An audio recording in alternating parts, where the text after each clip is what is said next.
She was in labor. The pain was real. The baby was coming. But something was wrong. The door wouldn't open. Tradition had rules. He had reasons. But why? What happens when culture becomes a cage and a woman must choose between dying or giving life? This is not a story about birth. It's a story about the true cost of waiting. This is the birth that couldn't wait. Stay tuned to find out why. Wanjiku was going to the kitchen, her hand absently tracing the curve of her belly. This was her delivery due date. The doctor had said she could go into labor at any moment, but she just wanted to make some tea, something warm to calm her nerves. The first contraction took her by surprise. It wasn't gentle, it was fierce, like a warning siren blaring through her lower belly. She doubled over, one hand clutching the edge of the sink, the other gripping her swollen stomach. A plate slipped from her fingers and shattered on the tiled floor. She gasped. This was it. She shuffled toward the hallway, slow and careful. Her phone was charging in the bedroom. She had to call someone, maybe her sister, maybe the clinic. Her husband Patrick was seated on the veranda when she last saw him. He'd know what to do. But as she reached for the front door, she stopped. The bolt was latched from the outside. Not just latched, locked. She turned to the kitchen window, the padlock. It hung heavy and cruel, its cold steel gleaming under the morning sun. She banged the door with both fists, breath shallow and panicked. "Patrick!" No answer. She called again, louder, desperate. Nothing. Inside, the contractions pulsed faster now. Her knees buckled, and she slid down the door, crumpling like paper to the floor. She pressed her forehead to the wood and breathed, slow and shaky. The baby was coming. But Patrick had other plans.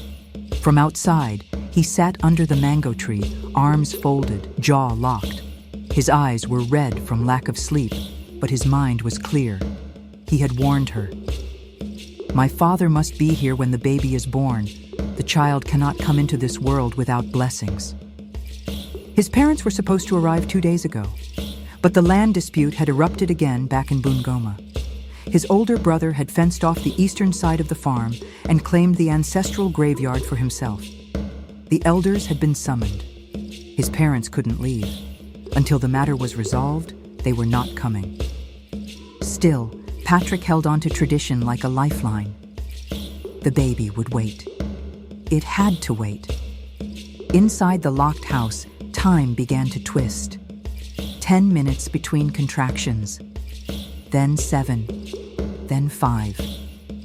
The house was silent, but her body was not. It screamed with every pulse. And outside, Patrick waited for a call that wouldn't come. She crawled to the edge of the hallway, nails scraping the tiled floor, as another contraction rippled through her. Sweat beaded across her forehead. Her hair clung to her face. Her wrapper had unraveled and now hung loosely from her hips. The pain was constant now, a rhythm, a knocking from inside. She was alone, completely alone. The TV flickered on in the living room, showing an old soap opera with dramatic crying and slaps. But there was no audience for it. The remote lay on the ground, ignored. The room smelled of fried onions, sweat, and something metallic, like blood. In the bedroom, her hospital bag sat neatly packed. Diapers, baby clothes, cotton wool, maternity pads, everything ready, everything planned, except for this. On the other side of the door, Patrick stood with a thermos flask and a stool. His phone had lost signal an hour ago, but he refused to leave. He believed he was protecting something sacred. He had been raised on stories where babies born without ancestral blessings became outcasts, or worse, cursed. One aunt had done it, he remembered, given birth alone, without ceremony. That child had grown up strange, angry, unlucky. He would not let his child become like that. He placed the thermos beside him and took a deep breath. He hated the silence inside, but he convinced himself it meant everything was still fine, still on hold. But inside the house, nothing was on hold. Time was rushing, her body was in motion, and she, Wanjiku, knew now that he had truly done it. Locked her in, not metaphorically, not emotionally, literally, a steel padlock, a choice made. The next wave of pain came with vengeance. Her body twisted. She screamed, not with words, but with instinct. She felt warmth between her thighs, a trickle, then a gush. Her waters had broken, and yet the door remained locked. She looked up at the ceiling fan, spinning in lazy circles, mocking the urgency inside her womb. She whispered to herself, "I'm going to die in this house." And Patrick? He poured himself tea, staring at his phone, waiting for his father to call. The baby had started its journey, but Patrick was still waiting for permission. The house was no longer a home. It had become a prison with soft walls and sharp corners. Each room, once filled with laughter and plans, now pulsed with fear. The ticking clock on the wall sounded louder, faster, like a countdown. Wanjiku dragged herself to the bedroom, 1 foot at a time. Her hand gripped the wall, leaving sweaty fingerprints as she moved. Her wrapper was soaked now, blood and amniotic fluid forming a slow trail across the ceramic floor. The baby was coming fast. Too fast. She collapsed beside the bed.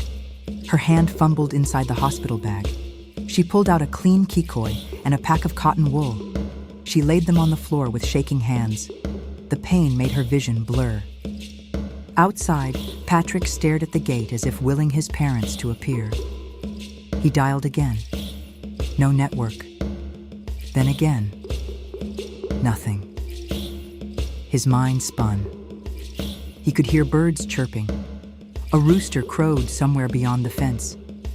Everything outside was calm, peaceful, but his world was spinning. He took a deep breath, then walked to the bedroom window. He peeked inside. He saw her on the floor. He saw the blood. He saw her lips moving. And still, he didn't unlock the door. His father's words echoed in his mind like a haunting.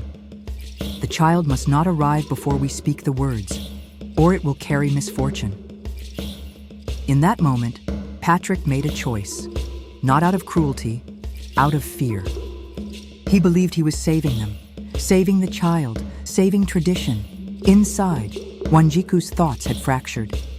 She imagined herself on a hospital bed, nurses moving quickly, a midwife counting to 10, a doctor saying, "Push."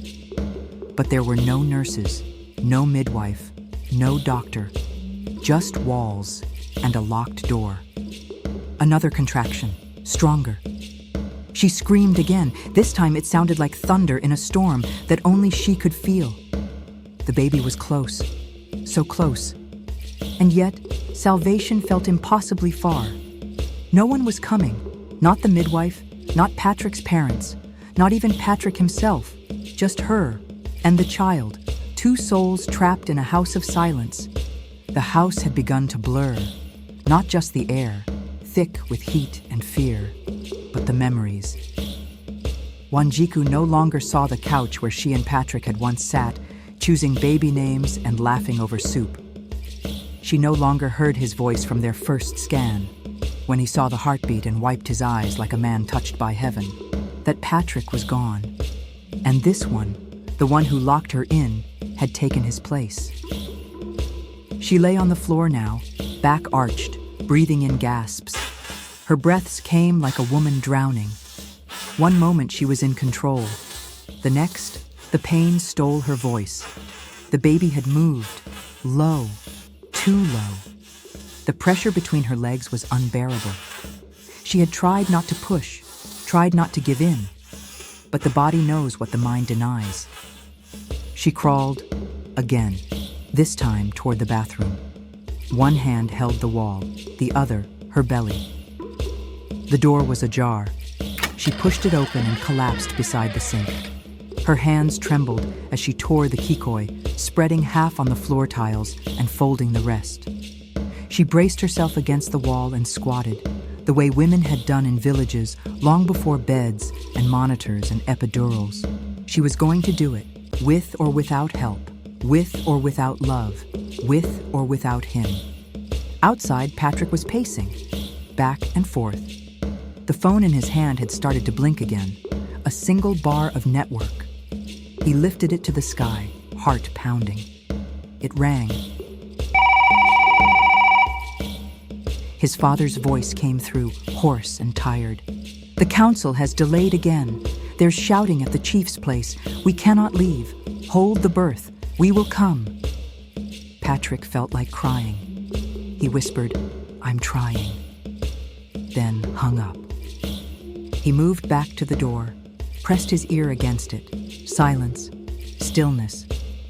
But inside, Wanjiku had passed the point of obedience. She bore down with a primal scream, the kind that rises from a place no man has ever seen. Her eyes rolled back. She screamed again. And something inside her began to crown. The scream tore through the walls like a lightning strike. Not muffled, not broken, a full, gut-wrenching roar. Patrick jolted. His tea spilled, forgotten. The cup rolled off the stool and shattered, an echo of Wanjiku's first scream. He rushed to the door, knelt, and pressed his ear against the wood. He heard panting, gasping, something being dragged. Then silence. Then the sound of water splashing. The basin? He stood, hands trembling. He wanted to knock. He wanted to unlock. But his father's voice came crashing back into his mind. "If you fail, the child will be cursed." He walked away again, to the veranda, to his guilt. Inside, Wanjiku's world had narrowed. No names, no time, only the child, and the pain, and the rage. She reached into the bag one final time, a razor blade, boiled and wrapped. She tore the plastic open with her teeth. Her vision was dark at the edges. Her legs were shaking, but she refused to faint. She couldn't afford to faint. The child needed her, now. She screamed again, louder than before.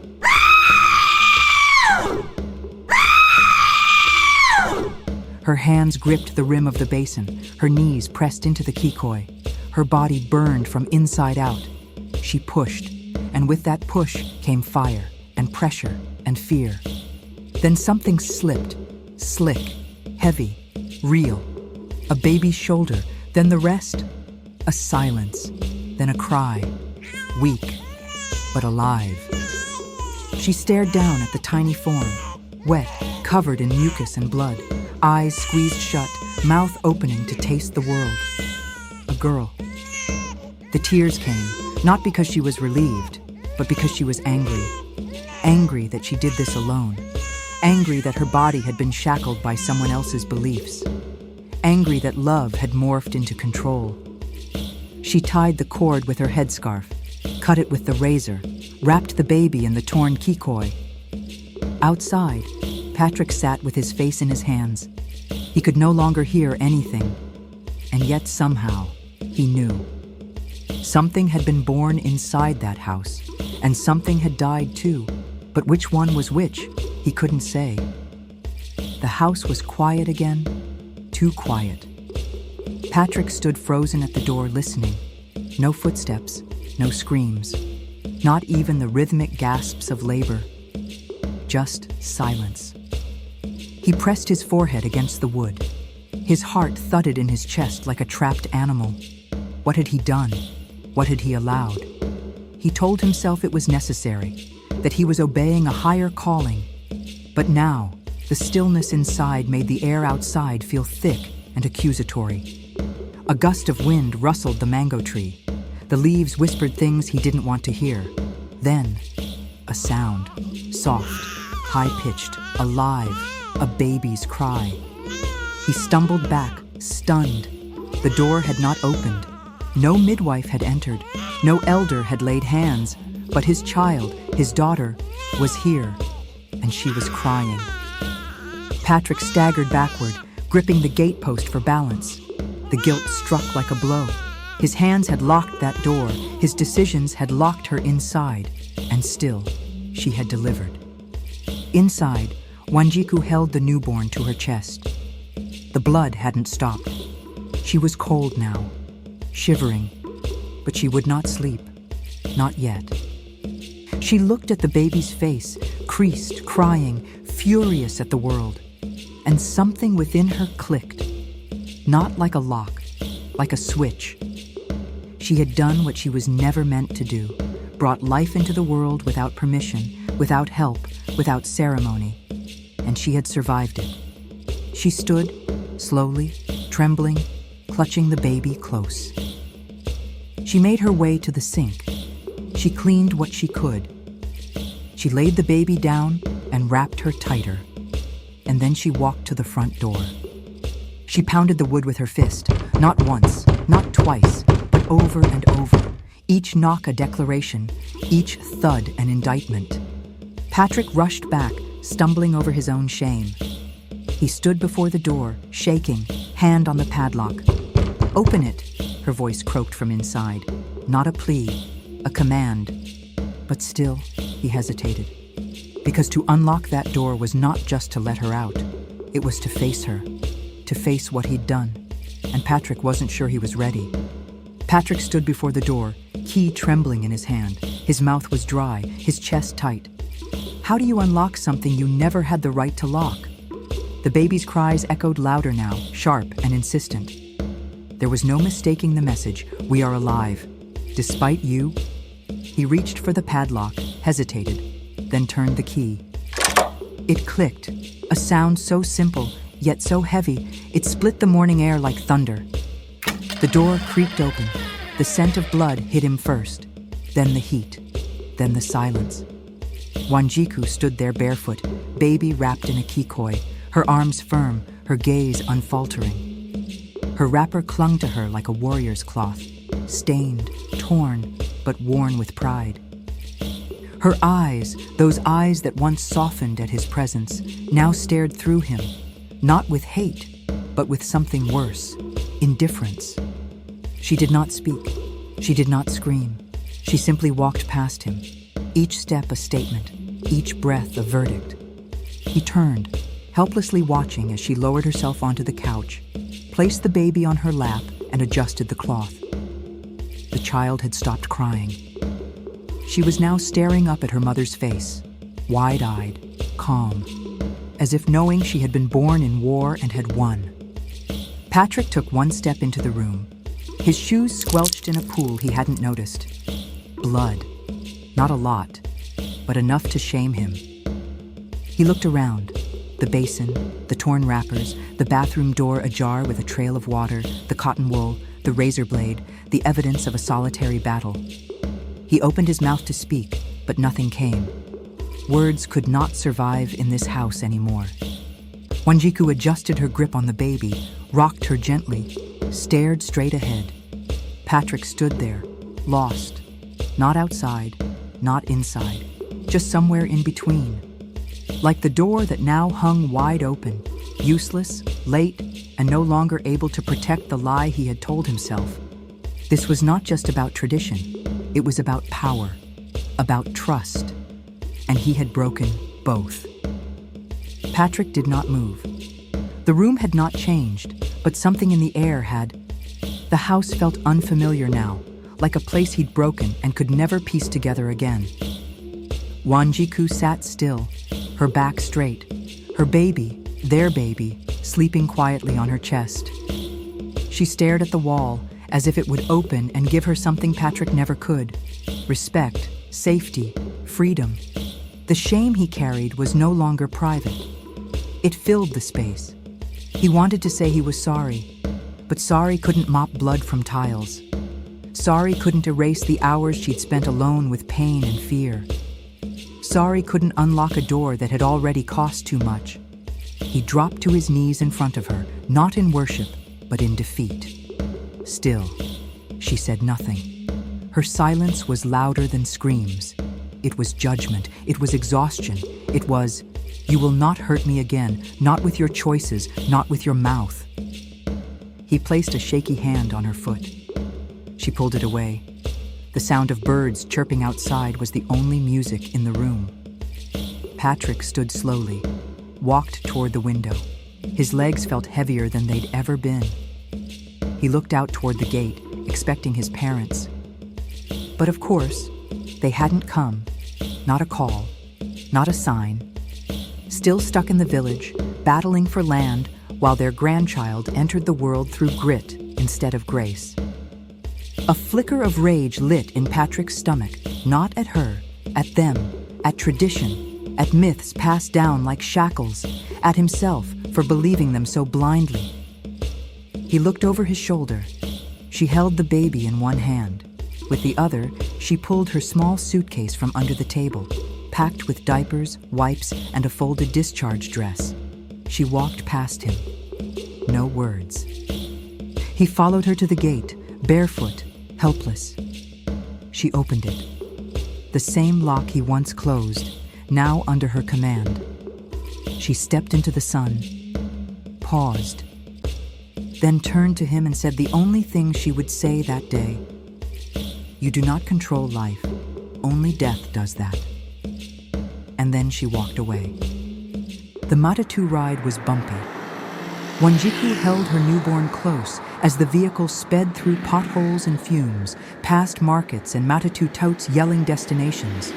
She didn't flinch. She didn't smile.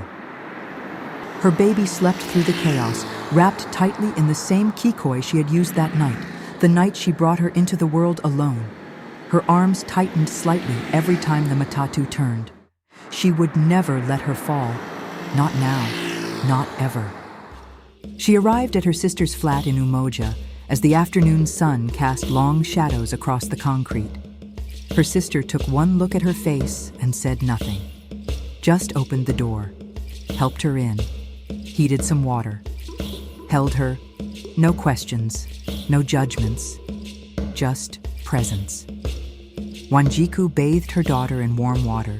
She washed away the dried blood, the pain, the silence. Then she dressed her in the little yellow romper with white clouds, a gift she had picked during her second trimester, long before everything had changed. She looked down at the small, blinking eyes and whispered, "You deserve a name that no one gave you, one that I choose, one that isn't waiting for permission." She named her Baraka, blessing, not because of the elders, not because of the father, but because of survival, because of arrival. She wrote the name on a form at the clinic the next day. No one questioned it. Back at home, Patrick sat in a chair by the locked gate, holding the same key in his hand. His phone screen lit up briefly. His father had sent a message. "Land matter still ongoing. We may not make it this month." He stared at the text for a long time, then deleted it. The house was quiet now. Not the heavy silence of pain, but the soft emptiness that comes after something has been lost. He walked to the bedroom and saw the bag was gone. The baby clothes, the diapers, the pink bib, all of it. The child had been born, but the father? He had not yet arrived, and maybe he never would. 3 weeks later, the house remained untouched. The curtains hung limp. The couch still bore the faint stain of spilled tea. The door, once locked with intention, now remained wide open, but no one walked through it. Patrick no longer waited by the gate. He didn't pace. He sat, still, quiet, like furniture. The silence that once protected his fear now echoed with shame. He heard the cries, too late. He heard the screams, too late. And now there was nothing left to listen for. He didn't speak to neighbors. He didn't return to work. He read old WhatsApp chats from his wife, the ones she'd sent during her final trimester. "I felt the baby kick again, stronger this time. What should we name her if she's a girl? Promise me you'll be inside with me when it happens." He had broken every promise, and still, he didn't know how to begin again. In Umoja, the baby had started smiling. Not because she understood the world, but because she had survived its worst entrance. Baraka slept in a small wooden crib, painted by her aunt, and decorated with paper stars. Wanjiku had found work, nothing permanent, but honest. A typing job at a printing shop. She carried her daughter on her back each morning, wrapped in kateng gay cloth, head bobbing softly with every step. The weight didn't burden her. It steadied her. In the evenings, she sat with her sister, sharing tea, baby giggles, and stories of their childhood. They didn't speak of Patrick. Not yet. But one night, after putting Baraka to sleep, she sat with a pen and paper. She wrote a letter, short, direct, folded it, then let it rest on the windowsill. A gust of wind took it. She smiled. She no longer needed to be heard by him. She only needed to be seen by herself. And for the first time, she saw a woman who had delivered not just a child, but her own liberation. Baraka stirred in her sleep. Wanjiku leaned over the crib.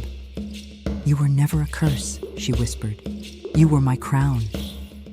And the house behind her, the one she had fled, remained in shadows, where it belonged. Stories connect us to our past, shape our present, and guide our future. African Legends and Stories is more than just storytelling. It is a bridge between yesterday and tomorrow, between tradition and modernity. Subscribe now and be part of this journey. Like, comment, and share to keep these legends alive.